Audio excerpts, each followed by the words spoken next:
idan waxaan leenahay salaadu haddii dadku ay fahmaan oo si fiican loo fahmo waxaan leenahay islaamnimadaynu dadka la raadinayna waa salaadatan islaamnimada dhabta aynu dadkan la raadinayna waa inay salaadan fahmaan waa in salaadan la garto waa salaadatan baynu leenahay wixii gaal iyo muslim lagu kala gartay waa salaadatan wixii munaafiq iyo mu'min lagu kala gartay waa salaadatan wixii lagu kala korraysiyey mu'miniinta laftooda ay manaasisha ku kala yeesheen oo kala sarreeyeen waa salaada baynu leenahay waxa huwiyadaada sheegaya dadnimadaada iyo cidda aad ka tirsanta iyo meeshaada abtirsiintaadu gasho waa salaada waxa sheegaysa waa salaada ta sheegaysaa baynu leenahay inaad addoon tahay ilaahayna uu rabbi kuu yihi inaad adigu addoon tahay ilaahayna uu rabbi kuu yihi waa salaada taa sheegaysa baynu leenahay inaad rumaysan tahay cid kale oo la gargaarsadaa inaanay jirin isaga mooyaane iyaaka nacbud wa iyaaka nastaciin keligii inaad kaalmo ka dalbayso isagoo qura inaad gargaarsanayso sida daraaddeed baa ilaahay wuxuu inagu yidhi subxaanaه wa tacaala waاstaciinuu bالصabri wالصalaaة wainaha lakabiiratun ila cala alkhaashiciin gargaarsada baa la yidhi sabir iyo salaad salaadu waa shaygii keensanayey inaad rabbi toos ugu xidhnaato inaanad cidnaba kale marin ilaahay subxaanaه wa tacaala inaad toos ugu xidhnaato walidalik baa waxayn leenahay salaada haddaynu si fiican u garanno waa macaalimi tarbiya kuwa ugu waaweyn baynu leenahay maantana waxaa laga yaabaa haddii nin idin yidhaahdo daris salaada ku saabsan in la yidhahdo de salaadda waa iska wada naqaana aan cidi u halqaltaagin inaan wax weyn la moodin marka salaada laga warramayo inaan dadku salaad dadka ugu yeedhin iyadoo waxa maqani uu yahay baynu leenahay salaadanun iyo fahamkeed iyo tukashadeed iyo hagaajinteed haddii tan meel lagu hubiyo waxaan isleeyahay islaamnimada intii ugu badnayd meel baa lagu hubiyey haddii iyada si fiican loo garto oo ay si fiican inooga dhaadhacdo walidalik salaadu inay wax walba tilmaamayso waxaa kuu sheegaya nebi shucayb gaaladii ka hor timi maxay ku yidhaahdeen qaaluu yaa shucaybu asalaatuka ta'muruka an natruka maa yacbudu aabaa'una aw an nafcala fii amwaalina maa nashaa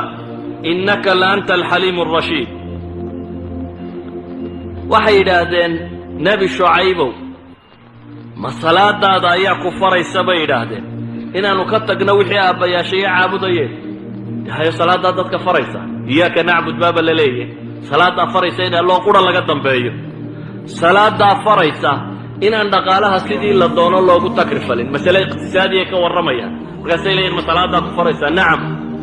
salaaddaa faraysa in ilaahay looga dambeeyo wuxuu yidhaahdo waa xalaalla la xalaalaysto wuxuu yidhahdo waa xaaraanna la xaaraantinimeeyo sidaa ogeed waxaynu tilmaamaynaa hadday salaadu noqoto taasi qalbiga ka timi taasi qofka muslimkaay uu ilaahay hor taagan yahay taasi qofku aanu dareen kale qabaynin xataa bacdi salaf la tilmaamo war qaar baa dhakhaatiirtooda waxay yidhaahdeen bunjaan ku siinaynaa baa lagu yidhi zayn alcaabidiin baan rajaynaya inuu yidhi bunjigu waa bahashan lagu sakhraamo bahashan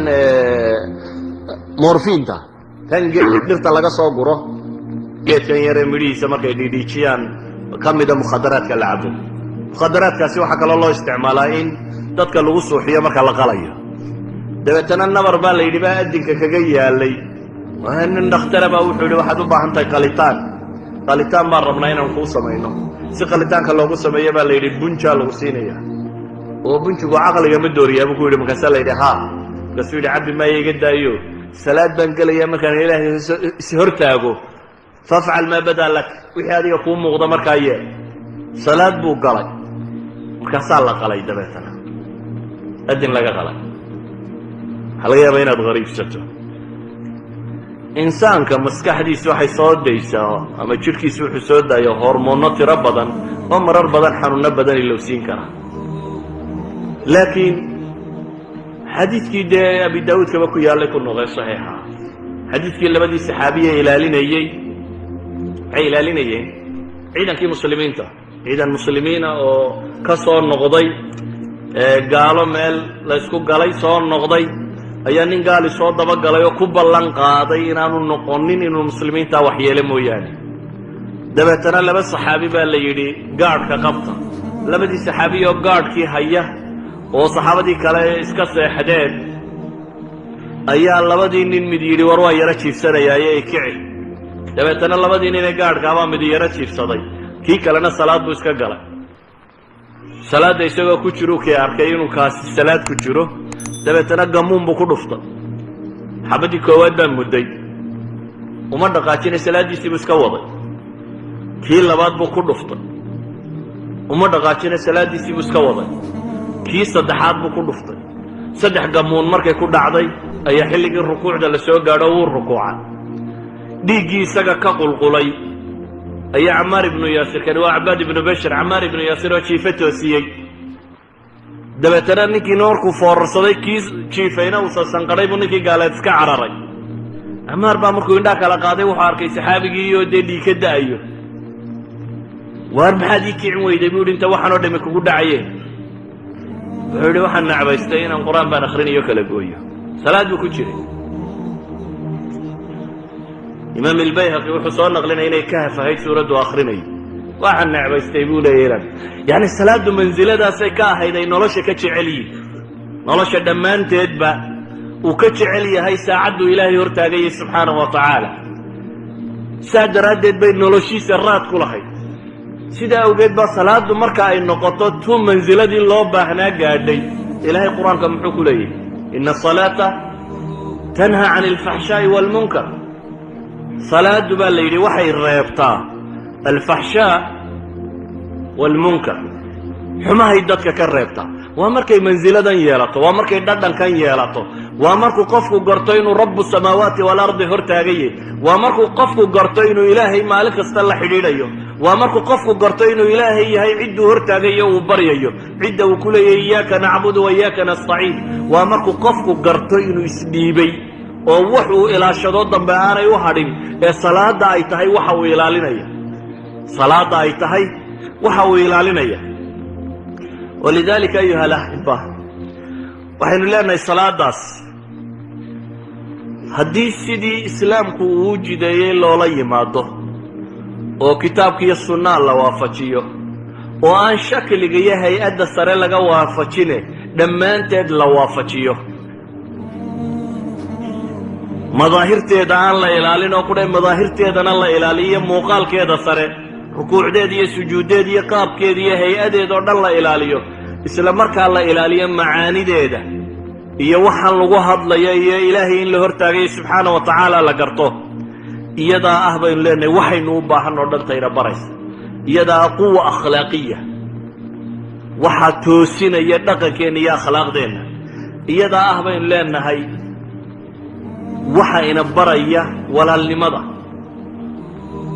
markaynu xayiga isugu nimaadnee masaajid yar isugu nimaadnee jaamaca isugu nimaadnee salaad ee saf aad gasho ee safka aad hagaajisato ee haddaad sufuufta hagaajisato ilaahay qalbiyadeenna waa isku toosinaya haddaynan hagaajinna ilaahay waa kala jeedinaya ee uu noqdo meel ay isugu yimaadaan kii madaxweynaha iyo kii wasiirkaha iyo miskiinka iyo faqiirka iyo taajirka iyo meelaan cidnaba laga waayaynin ay noqoto meel aynu musaawaadka iyo dadnimada iyo walaalnimada ku baranno meel ay noqoto bulshada muslimkaahi waa naadiga rasmiga ay isugu yimaadaanee maalintii 5 jeer soo galaan masaajiddu halka bulshooyinka kale ay u baahdaan naadiye dadku isugu yimaado garoonku badeed iyo meel heesaa ka tuma iyo waxaasi oo dhan baahi badan looma qabo hadday salaadu tii nebi maxamed tahay laa kubad walaa mid kale baahi looma qabo waayo nawaadir rasmi oo maalintii 5 goor qofku muslimkii gala buu leeyahay oo ah masaajidatan iyadaa meesha mujtamacu isku barto iyadaa meesha la isugu yimaado meesha lagu xidhiidho qof kastoo aad u baahato markuu muslim dhaba dadku yahay 5 salaadood mid umaad masaajidka ka helaysa maca madaxweynaha cidiba ka har libdhi mayso cid walba waad soo helaysa yacni waa bulsho isku xidhan oo meel qura wada jeeda iyadaa ah baynu leenahay waxaa nidaamkayna baraya iyo kala dambaynta in nin quri inoo taliyo imaamooyinteenna kale aynu daba taagno nin quri inuu waktiga inoo hayo inagu dee soomaalida waa iskaga qabsanaa war salaada miyaad aqiimayniyo maxaad uga kici weyday qolada meesha haysataba maba eegnaba haddaad kan maamulkiisa raaci weydo ku ka sarreeyana weligaa maamulkiisa raaci mayso yacni maamulka halka lagu barta waxaa ka mid a masaajidan inaynu garanno imaamka khatiibka mu'adinka dadka ina hagaya ina hogaaminaya aynu u garannay inay ilaahay xaggiisa inoo hagaan inaynu uga dambayno iyadaa meesha aynu nidaamka ku baranayno iyo dadku kala dambaynta ay ku baranayaan iyadaa ah baynu leenahay xata ariyaada waxayna yidhaahdaan iminka waa aakhiru zamano cunnada la isku badiyey dabeetana dadkii baa buurbuurtay markaa qofku kama maarmo baa la yidhi inuu ordo iyo jenistic cayaara iyo waa kan adibada dhabtahay waxa ay tilmaamayaan muslimka salaada si fiican u tukada ee salaada iyo sameeya bay yidhaahdeen jamaca inuu tago inaanu exercise kale u baahnayn salaadu gurigaaga ugu dhow waxaa laga yaabaa 5 daqiiqo in laga soo socdo haddaad 5 jamac ilaaliso 5 daqiiqana waad soo soconaysaa 5 daqiiqana waad sii soconaysaa waa 10 daqiiqo soo maaha 5 salaadood ku dhufo waa imisa 50 daqiiqo nin 50 daqiiqo lugeeyay ma wax kale u baahan yahay imka waxa la yidhaha nus saaco orod iyo nus saaco luge war nus saacana ha lugeyna 5 salaadood masaajidka tagitaad gaadhiga iska dhigto 5 salaadood ee jamaca oo aad masaajidka xaadirto ayaa kuugu filan bal atibada rasmiga waxay maanta tilmaamayaan sujuudan iyo rukuucdan iyo qaabkan jirka loo fadhiistaa xataa inay yihiin qaababka ugu fiican ee circulationka dhiig wareega bini aadamka ka qayb qaata fadhiyadana taxiyaadka iyo jalsada dhexe iyo kuwan saa loo fadhiisanaya idan xataa tib uma baahnin riyaado ina bara waxay leenahay war salaadaasi haddii aynu sidii nebi maxamed sheegay salawaatu ullaahi wasalaamu calayh haddaynu u ilaalino oo ay noqoto sidii kitaabka iyo sunnaha ku qoraa waxa ay noqonaysaa nolosheennu waxaynu uga baahnayn oo dhan baynu helaynaa nolosheenna waxaynu uga baahnayn oo dhan baynu helaynaa walidaalik waxaynu leenahay salaadu maadaama ay noocaa tahay waa rakiiza ugu waaweyn ama waa maclam macaalimu tarbiya alislaamiya ugu waaweyn saa daraaddeed ba qofka muslimka ah noloshiisoo dhan lala xidhiidhiyey marnaba inaanay ka maqnaanin waa cibaadaadkaasi dee gooray dhacaanba waa marka caqligu kaa tago ama dumarku inta yaray acdaarta leeyihiin ee ilaahay ka reebay haddaad xanuunsanayso haddaad bugto haddaad jiifto haddaad ordayso haddaad dagaalamayso haddaad si kastoo aad tahay inaad ilaahay ku xidhantid kama maarantid qaabka ilaahay loogu xidhbee practicalkiina waa salaadu qaabka dhabta ah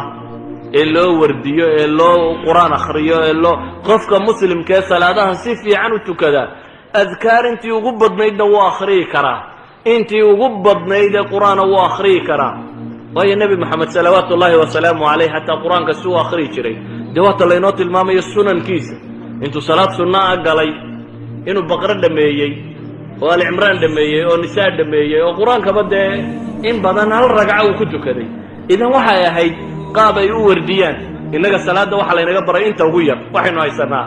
salaadu inta ay ku ansaxdo ama inta ugu yar 3 goor baa subxaana allah war 3 waxbaa odhan haddaad doonayso milyan jeer dheh wax kaa mamnuucaya ma jira waa qaab loo wardiyo ilaahay loogu xidhmo adiga maxaa kugu xidhay mar kasta inta ugu yar haddii la yidhi nebi maxamed 4 jis 5 jis buu hal ragca ku tukaday in leegna wuu rukuucsanaa muxuu akhrinayay inta leega wuu rukuucayay awraadu muddo akhrinayay waa subxaana allahdan wixii la waday in leeg markuu sujuudsanaa muxuu akhrinayay subxaana allah uma la akhrinayay de sida daraaddeed salaadu waa meesha qofka muslimkii xisbigiisa qur-aanka uu ku akhriyo oo wardigiisa uu ku akhriyo oo exercisekiisa uu ku samaysto oo wuxuu u baahayo dhan uu ku sameeyo idan waxay leenahay hadday salaadu haddaynu siday tahay u ilaalino sunno iyo faralkeedaba ilaahay in la ishortaago haddaynu say tahay u ilaalino waa waxaynu u baahanay walidaalika ayuha alaxiba dariska kan waxaan caawa u tilmaamayaa dad badan baa waxay garan lahayiin wixii dadkaba loogu yeedhi lahaa halka la iska xidho halka la iska qayo maxaynu samaynaa waxaad samaysaa adna si fiican u tuko dadkana salaada mar mujtamaca kanaynu la noolay intaan tukan baa ka badan inta tukata mujtamaca kanaynu la noolay inta tukata inta salaada saxda iyo inta aan saxin anigu waxaan isleeyahay inta aan sixin baa badan mid faatixa maroorsan ku tukada iyo mid arkaanta kale marooriyaba markaynu eegno mujtamaca kan qof kastoo inaga midi daaci buu noqon kari lahaa diin buu sheegi kari lahaa waayo mid aad salaad u saxda maad weydeen mid aad faatixa u saxda maad weydeen mid aad salaada barto oo ka soo qabato suuqa maad weydeen hamoodin markaad intaan qabanayso inaad wax yar qabanayso waa wixii diinta ugu weynaa bacda tawxiid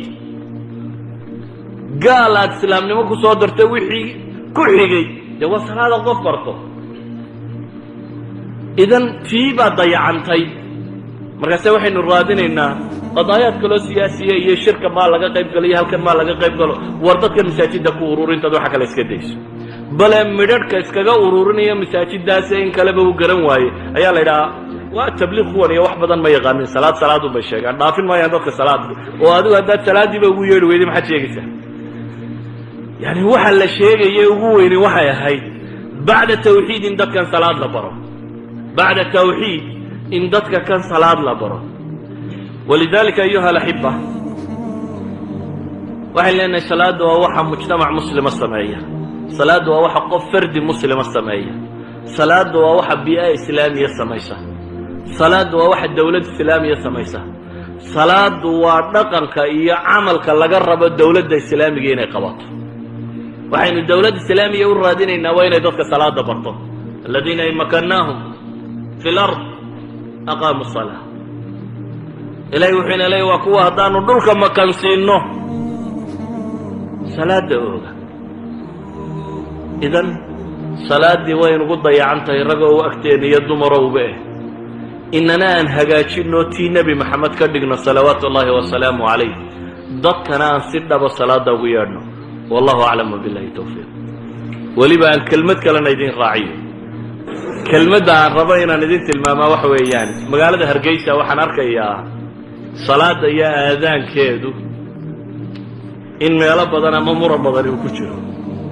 oo aan si fiican loo ilaalin awqaadda markaan taa leeyay waxaan uga jeedaa laba arrin midun baa fiicnayd inaynu ku dhaqanno qaabkii culammadeennii hore iyo dadkeennii hore ay u dhaqmi jireen ama qaabka mujtamacaadka mucaasirkii maanta ay wax u xisaabiyaane loo dhaqmo qaabkii culammadeennii hore ay u dhaqmi jireen waxay ahayd inay si rasmiya u ilaaliyaan cadceedda iyo hadhkeeda iyo soo baxeeda iyo dhicisteeda innagu waxaynu iska rumaysannahay 12 waa gaadheen maxaa salaada loo addimi waayaa magaaladuba kugu qabsanaysa markaad masaajidka soo gasho 3 bay maraysaa iyo barhkiiyo maxaa loo tukan waayey xagee ka timi 3 iyo badh in lagu tukado ama 2 iyo badh in lagu tukado ama 2 iyo 10 in lagu tukado cadceeddu soo baxda hadh baad yeelataa wax waliba hadh buu yeeshaa hadhkaasi wuu soo gaabtaa cadceeddu markay dusha marayso ayuu hadhku ugu gaaban yihi waa waqtulistiwaa waxay yidhaahdaan waktigaa marka ay hadhku noqosho bilaabo inuu dib u dheeraado markuu bilaabo ayay soo gashay salaaddii duhur haddaad hadhka garan weyda maxaad ku calaamaday dadku de intay ul taagtaan ama wax taagtaan bay calaamadin jireen oo eegan jireen hadhku halka ugu dambaysa uu joogo dabeetana way ka raaci jireen hadhowna sanadkao dhan waa baran jireen saasay ku dhaqmi jireen qaab kalaad u calaamadisoo fudud baan kuu sheegaya markaynu istiwaaga sheegayno soo maaha cadceeddu marka ay santarka dhaaftay maalinta barhtankeedii soo maaha maalinta barhtankeedu halkuu ku dhacaa cadceed soo baxa eeg subaxii markay cadceeddu soo baxayso bal saacaddaada u eg badh markay soo tidhi qor cadceed dhacana eeg markay dhacdana qor cadceed soo bax iyo cadceed dhac maxaa u dhaxeeya maalintii oo dhan socankaa maaha ka soo qaad iminka 6 iyo badhka iyo 6 iyo 5 meelahaasay soo baxdaa subaxnimo kama soo qaad inay 6 iyo badhkii saaka soo baxday hadday 6 iyo badhkii soo baxday way haddana 6 iyo rubuc dhacday maalintu waa imisa 6 iyo badhkii badh baa kaa tegay halka kan xaggoona rubuc baa kugu darsamay daadminisoo 12 saacadood oo rubuc la maalintaa markaa habeenkii ka yar habeenkaa badan oo 12 saacadood iyo rubuc noqonaya maalintiina waxay noqonaysaa maxay 12 saacadood oo rubucla 12 saacadood oo rubucla ba laba u qaybi waa imisa waa 6 saacadood oo 7 daqiiqo ama 8 daqiiqo dhiman saacadka noqon mayso 6 saacadood oo 8 daqiiqo dhiman haddaad tidhaahdo 6 iyo badhkii ku dar waa imisa noqonaysaa 6 saac oo 8 daqiiqo dhiman 6 iyo badh ku dar that means 6 marka lagu daro waa 12 badhkana 8 ka jaruur waa 22 12 iyo 22 daqiiqo haddii ay cadceeddu soo baxday 6 iyo badhka oo ay dhacday 6 iyo rubuc 12 iyo 22 daqiiqo markay maraysa baa istiwaagiya waqtigii salaadu ay mamnuuc ahayd in la tukadaa hadday miridha dhaafto maxaa bilaabmaya salaaddii duhur baa bilaabmaysa tacasar maxaynu ku calaamadaynaa marka haddaad qaabkeennii rasmiga ahaa isticmaalayso wakhtigaasi hadhku halkuu marayo qiyaas 12ka iyo 20ka ama badhkaa markaa aad duhurka u aadimaysay hadhku halkuu maraya calaamadii shay taag wuxuu doona ha noqdo hadhku halkuu maraya calaamadii xadiidkii nebigu wuxuu tilmaamayaa markuu hadhka dherarkiisu noqdo maxay jooggaaga socaynkaa maaha shay walba dilligiisu markuu leekaado intii markaa uu joogay intaasi waa dillu fayka dillu ziwaalka ay culammadu yidhahdaan ma fayu ziwaal lama xisaabiyo intaasaad ku daraysaa maxay ayaad joog ku daraysaa dherarka shayga aad taagtay maalan bahashan baynu taagan markii ay duhurka maraysay waraaqdaa in leeg buu ahaa hadhkeedu casarku muxuu noqonayaa waraaqdaa laga bilaabo in bahashaa dherarkeedu uu ku darsamo halkaa markuu hadhku marayo ayaa waxay noqonaysaa maxay salaaddii casar markaasay noqonaysaa hadhka yar ee samaysma meesha lagu qaldamaa waa halkan meelaha inta badan qalad ka taagayna waa salaada casar hadhkan yari wakhtiyada wuu kala gedisan yihi jiilaalka xagaaga guga wuu kala gedisan yihi jiilaalku ugu dheeriyey innaga waddankeenna waddan walbana in buu joogaa maalan waddan aan beri joogi jiray baa waxaan qiyaasay fay-u zawaalku inta uu leegyahay 4 joog buu leekaa fay-u zawaalkiisa ayaa waktiga kan wuxuu leekaa maxay 4 joog yacni hadhku markuu ugu yar yahayba 4 joog kama yaraado 4taa joog unbuu soo socdaa wuxun kusii darsamo mooyaane markaa waa inaan casarka iyo 4taa joog ku daraa maxay joog waddamo iga sokeeyey 2 joog buu leegyahay qaar iga sokeeye joog buu leegyahay innaga waxaa laga yaabaa inuu nus joog meelahaa noqdo sidaa daraaddeed wakhtiga kan jiilaalka aynu ku jirno waa wakti u baahan waayo inagu equatorka xagga sareynu kaga naallaa marka waxaynu ka mid nahay dadka uu jiilaalka ku dheeraanaya hadhku saa daraaddeed waa wakti u baahan in fay-u zawaalka ama dillu zawaalka in la ilaaliyo si aynu hadh ugu dari karno jooggiisa sidaa awgeed waxaan ku talinayaa 2 midood ama iminka dee dhallinyaray mu'adiniintii isugu baxday dhallinyaroy ama tii odayada isticmaala oo cadceeddaa u baxa oo ilaaliya oo gu iyo jiilaal kale garta oo ku xisaabtama ama taqwiimaadkaasi laydin xisaabiyey ee wakhtiga lagu xisaabiyey raac xataa haddii aad raacaynin ku qiimayso eeg bal subaxii cadceed soo baxa wakhtiganuu ku qoray ma ku soo baxda wakhtiganuu dhicista ku qoray bushaaro haddii safar loo geli jiray barashada qur-aanka hadda waxaad ku baranaysaa qur-aanka iyo culumta shareecada adiga oo jooga gurigaaga iyo goobtaada shaqo dugsiga online-ka ah ee barashada qur-aanka kariimka iyo shareecada islaamka duruusta uu sida taxanaha u dhigo waxaa ka mid ah barashada qur-aanka kariimka ah iyo higaada culumta shareecada islaamka tarbiyada awlaada iyo luqadda carabiga haddaba isqoristu waa ay socotaa hadan hore ogaad wixii faahfaahina kala xidhiidh nambarada shaashada kaaga muuqda haboogaanina dugsiga online-ka ee barashada qur-aanka kariimka iyo culumta shareecada ee daarul hijra